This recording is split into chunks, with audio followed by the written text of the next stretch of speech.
दोस्तों, ये HTML series की 5वीं वीडियो है। इस वीडियो में हम बात करेंगे HTML एट्रीब्यूट्स के बारे में कि HTML में एट्रीब्यूट क्या होता है, उसे हम क्यों यूज़ करते हैं और कैसे यूज़ करते हैं। तो चलिए शुरू करते हैं। तो दोस्तों, सबसे पहले हम यहाँ पे एक h1 टैग ले लेंगे और हम यहाँ पे फिर से लिख देंगे header1। और अब हम देखते हैं कि अगर हमें सबसे पहले हम इसका आउटपुट ले लेते हैं।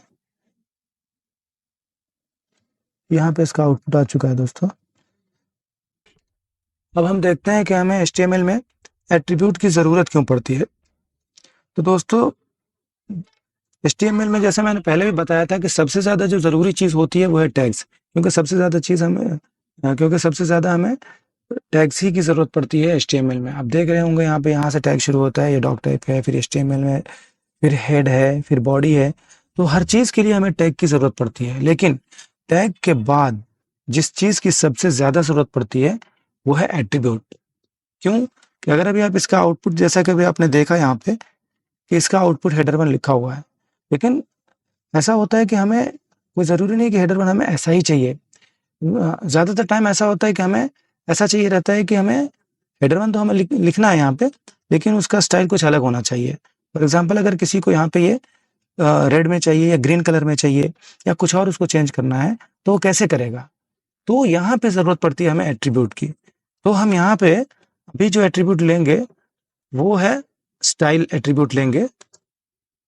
स्टाइल एट्रीब्यूट, ये बेसिकली इसके अंदर हम CSS लिखते हैं। हालांकि अभी हमने CSS शुरू नहीं किया है, लेकिन अगर हमको चेंज करके देखना है तो यहाँ पे हम स्टाइल एट्रीब्यूट में CSS लिखेंगे।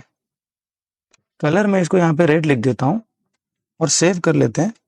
और अभी हम आउटपुट देखेंगे तो आपको ये दिखेगा कि ये रेड हो चुका है। तो ये ज़रूरत पड़ती है हमें एट्रीब्यूट की। और अगर आप बात करें इसमें, देखिए रूल्स ये होता है इसका कि आपको सबसे पहले ये देखना है कि जो HTML का जो एलिमेंट होता है, जैसा मैंने पहले भी बताया था कि इसके ओपनिंग टैग और क्लोजिंग टैग होते हैं। तो ये जो एट्रीब्यूट है ना, वो हमेशा, चाहे आप एक एट्रीब्यूट यूज़ करें या फिर मल्टीपल, या जैसे आपको मल्टीपल भी आप यूज़ कर सकते हैं। यहाँ पे क्लास एट्रीब्यूट आता है, फिर उसके बाद ID एट्रीब्यूट आता है, तो आप मल्टीपल एट्रीब्यूट भी यूज़ कर सकते हैं। लेकिन हमेशा एक बात का ध्यान रखना पड़ेगा कि जब भी हम एट्रीब्यूट डालेंगे तो वो स्टार्टिंग टैग यानी कि ओपनिंग टैग में डालेंगे। क्लोजिंग टैग हमेशा सिर्फ क्लोज करने के लिए यूज़ होता है, उसमें हम कुछ भी नहीं लिखते हैं। जो कुछ भी एट्रीब्यूट लिखना है हमें, वो हम सिर्फ स्टार्टिंग टैग में ही लिखते हैं। और आगे हम बात करते हैं एट्रीब्यूट के सिंटैक्स के बारे में कि जब हम एट्रीब्यूट लिखते हैं तो उसका क्या सिंटैक्स होता है। तो जैसा कि आपने देखा, यहाँ पे ये स्टाइल है, ये एक एट्रीब्यूट है, यहाँ पे क्लास है, ये एम्प्टी एट्रीब्यूट है फिलहाल यहाँ पे, और ID भी एम्प्टी है, मतलब नेम। और तो ये क्या होता है, नेम वैल्यू का पेयर होता है। ये जो स्टाइल है ये नेम है, और ये जो कलर रेड हमने इसके अंदर CSS लिखा है वो इसकी वैल्यू है। चलिए हम इस तरह देखते हैं कि यहाँ पे जैसे हम एक IMG टैग लेते हैं और उसके अंदर, जैसा हमने देखा यहाँ पे, ये आप देख सकते हैं कि ये IMG जो होता है वो एम्प्टी टैग होता है, इसमें कोई कंटेंट नहीं होता है। लेकिन अगर हम देखें तो यहाँ पे भी एट्रीब्यूट बहुत ज़रूरी है। अगर हम इसमें एट्रीब्यूट यूज़ नहीं करेंगे तो हम इमेज को शो ही नहीं कर सकते अपने पेज पे। इसके लिए हमको SRC एट्रीब्यूट लेना पड़ता है और उसमें इमेज का पाथ डालना पड़ता है, और फिर इमेज शो हो जाती है। जैसा कि आप यहाँ पे देखेंगे अभी हम आउटपुट में, ये देखिए यहाँ पे इमेज आ चुकी है। हालांकि ये इमेज बहुत बड़ी है, इसको फिर हम अगर कंट्रोल करेंगे तो फिर इसके लिए हमको एट्रीब्यूट की ज़रूरत पड़ती है। एट्रीब्यूट यूज़ करेंगे हम लोग विथ एट्रीब्यूट। यहाँ पे हम इसको 500 पिक्सल की विड्थ दे देंगे और सेव करेंगे, तो आप देखेंगे कि ये इमेज 500 के साइज में आ चुकी है।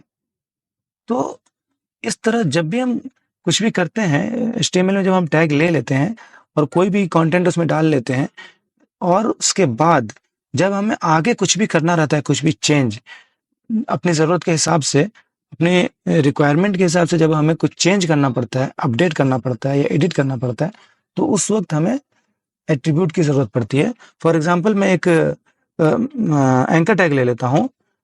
तो ये देखिए कि बाय डिफ़ॉल्ट उसने हमें दे दिया। अभी हम जाएँगे यहाँ पे इधर जाएँगे हम, यहाँ पे लिखेंगे W3 स्कूल्स पे जाने के लिए अगर हमें कोड लिखना है HTML में, तो हम एक यहाँ से कॉपी करेंगे और यहाँ जो href एट्रीब्यूट आपने देखा कि इसमें है, इसमें हम पेस्ट कर देंगे href एट्रीब्यूट में, और यहाँ पे हम लिख देंगे, यहाँ पे भी पेस्ट करेंगे इसको, और इसमें से जो चीज़ हमें नहीं चाहिए वो हटा देते हैं। ये हम यहाँ से रिमूव कर देते हैं, सेव करते हैं और आउटपुट देखते हैं यहाँ पे हम इधर पे। और ये देखिए यहाँ पे अगर हम सॉरी, ये कुछ ज़्यादा ही लंबा हो गया, इसको हम हाइट भी कंट्रोल कर देते हैं। देखिए यहाँ पे अगर हमको हाइट कंट्रोल करना है तो हाइट एट्रीब्यूट यूज़ करना पड़ेगा। तो देखा आपने कि किस तरह एट्रीब्यूट की हमें ज़रूरत हमेशा पड़ती रहती है HTML में, और बहुत ही ज़रूरी है HTML में एट्रीब्यूट। ये देखिए अभी आप देखेंगे तो इसकी हाइट भी कंट्रोल हो गई है। और यहाँ पे आप देखिए जो हमने एंकर टैग दिया था उसका लिंक यहाँ पे हमने दिया है। ये देखिए यहाँ पे क्लिक करने के बाद हम यहाँ पे आ रहे हैं। तो ये देखिए एंकर टैग में href एट्रीब्यूट हमने यूज़ किया। तो इस तरह HTML में बहुत सारे एट्रीब्यूट्स होते हैं।